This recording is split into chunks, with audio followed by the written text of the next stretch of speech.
1 மணி நேரத்திற்குள் உன் வாழ்க்கையினுடைய திருப்புமுனை தொடக்கமாக போகின்றது. ஒரு செய்தி உன்னை தேடி வரப்போகின்றது. இது பழனி முருகனின் வாக்கு. அந்த நல்ல செய்தியை நீ கேட்டதும் மனதிற்குள் பூரிப்படைவாய். மனிதனுடைய வாழ்வு போராட்டங்களினுடைய சங்கமம். ஒவ்வொரு நாளும் ஒவ்வொரு போராட்டம். குடும்பத்திலும், பணத்திலும், உடலிலும், உறவுகளிலும், மனதிலும்.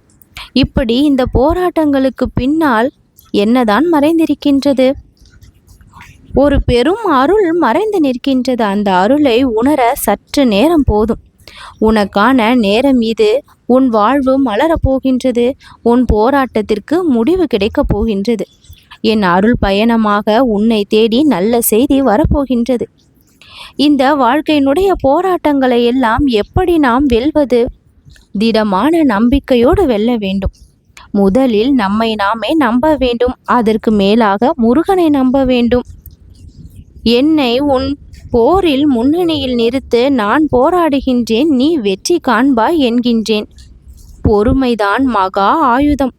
வெற்றி உடனே கிடைக்காது. ஆனால் அதை நோக்கி நகரும் ஒவ்வொரு நொடியும் அருள் செயலாகின்றது. ஒரு விதை மண்ணில் புதையும் பொழுது அது அழிவது அல்ல, அது மலரத் தொடங்கும். அதுதான் முதல் கட்டம். தினமும் முருகனை நினைப்பது. காலை எழுந்தவுடன் ஓம் சரவணபவ என்று 21 முறை சொல். உன் போராட்டத்தில் சக்தியாக நானே மாறுவேன். ஒவ்வொரு தடையையும் ஒவ்வொரு வாய்ப்பாக மாற்றி தருவேன். உனக்கான ஆசைகள், விருப்பங்களை எப்படி நிறைவேற்றிக் கொள்வது? முதலில் தெளிவான நோக்கம் வேண்டும். முருகன் தரும் அருள் என்னை முழுமையாக நம்பும் மனதுக்கு மட்டும்தான் அதிகமாக வரும். நம்முடைய விருப்பங்களை தெளிவாகவே, தேவையாகவே எதிர்பார்க்க வேண்டும். அது சுயநலம் அல்ல, உரிய வாழ்வை வாழ்வதற்கான விருப்பம்தான். தனிப்பட்ட பிரார்த்தனைகளை எழுதிவை.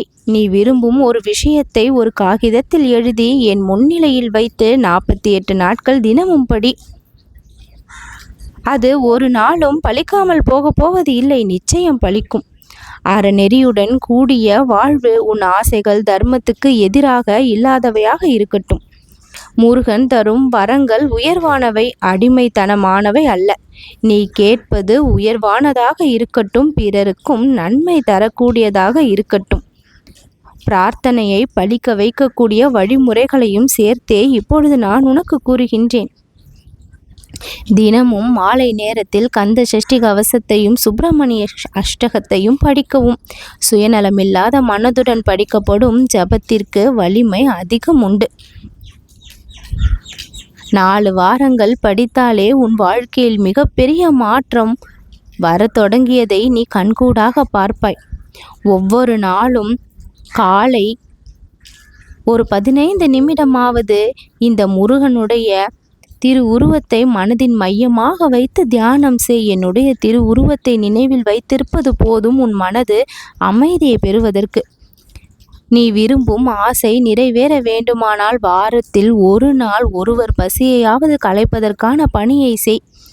அன்னம் தரும் மனிதத்தின் மூலம் உன் பிரார்த்தனை பலிக்கத் தொடங்கும். அன்னதானம் மிகவும் சிறப்பானது.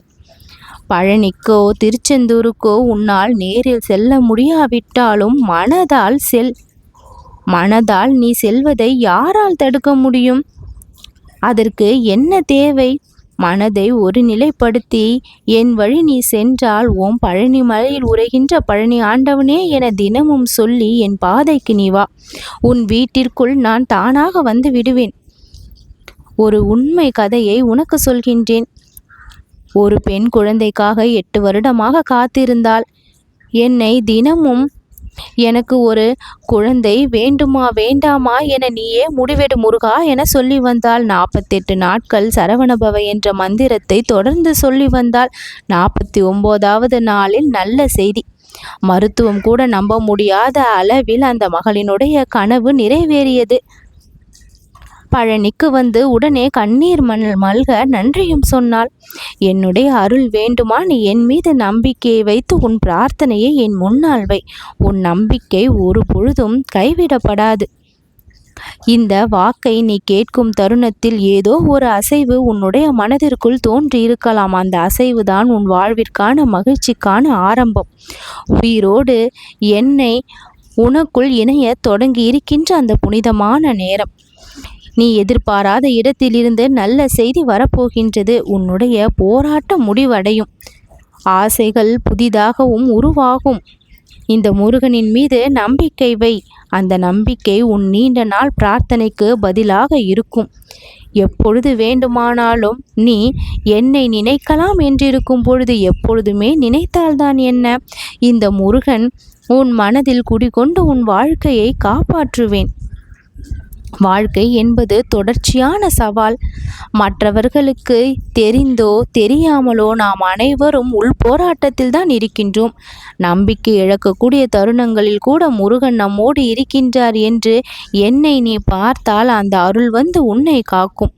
நான் உன் வீட்டு வாசலில் நிற்கின்றேன். உன் பிரார்த்தனையை கேட்கின்றேன். கேட்டவுடன் உள்ளே வருகின்றேன். உன் வாழ்வில் இருக்கக்கூடிய பிரச்சனைகளை தீர்க்கின்றேன். உன் மனதை சந்தோஷப்படுத்துகின்றேன். உன் பிரார்த்தனைக்கு வலிமையை கொடுக்கின்றேன்.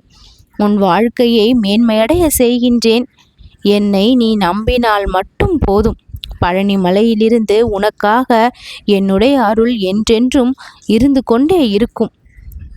எப்பொழுது எல்லாம் உன்னுடைய மனம் தேவையற்ற சிந்தனைகளால் சூழப்படுகின்றதோ அப்பொழுது இந்த முருகனை நினைத்துக்கொள். அந்த தேவையற்ற விஷயங்களையெல்லாம் சற்று தள்ளி வைத்துவிட்டு இந்த முருகனை மனமுருகி நினை. எந்த ஒரு பெரிய தவமோ பூஜைகளோ செய்ய வேண்டும் என்பது எல்லாம் கிடையாது. ஒரு நொடி முருகா என்று உள்ளன்போடு அழைத்தால் உன்னுடைய துன்பங்களை எல்லாம் துடைத்து இன்பங்களை நான் கொடுப்பவன். எங்கெல்லாம் உன்னுடைய மனம் கடினங்களை சந்திக்கின்றதோ உடனே வந்து அங்கே மென்மையை கொடுத்து உன்னுடைய துயரத்தை தீர்ப்பவன். உன் வாழ்க்கையில் இத்தனை சோதனைகள் வந்தாலும் அந்த சோதனைக்கு நடுவே புறப்பட்டிருக்கின்ற சக்தியாக என்னுடைய அருள் நிச்சயம் விளங்கும். உன் மனது எப்பொழுதும் என் மீது திரும்பட்டும். உன் வாழ்க்கை இன்பத்தை நோக்கி மலரட்டும். சவாலான விஷயங்களையெல்லாம் சாமர்த்தியமாக, அசாதாரணமான விஷயங்களையெல்லாம் புத்திசாலித்தனமாக இனி நீ கடப்பாய். இந்த பழனி ஆண்டே உன்னை நான் செல்வந்தனாக்குவேன். உன் கஷ்டங்களை போக்கி வாழ்க்கையில் மிக உயரிய நிலைக்கு நான் உன்னை கொண்டு வருவேன். நீ எதிர்பார்த்தது உன்னை வந்து சேரும் என்பதற்கான வெற்றி குறிதான் இன்று நான் உனக்கு சொன்னது. என்னுடைய அலங்கார தரிசனம் உன்னுடைய பிரார்த்தனையை நிறைவேற்றி தரும். நீ என் முன் வந்து நின்றால் உன் வாழ்க்கை வளப்படும். பக்தி மனதோடு என்னை நெருங்கி வந்திருக்கின்றாய். மலையோரம் வா, உன் வாழ்விற்கான அற்புதங்கள் பல உனக்கு நடக்கும். பக்தி மனதோடு இரு, பல நல்ல விஷயங்களை வரவேற்பாய். நல்லது நடக்கும்.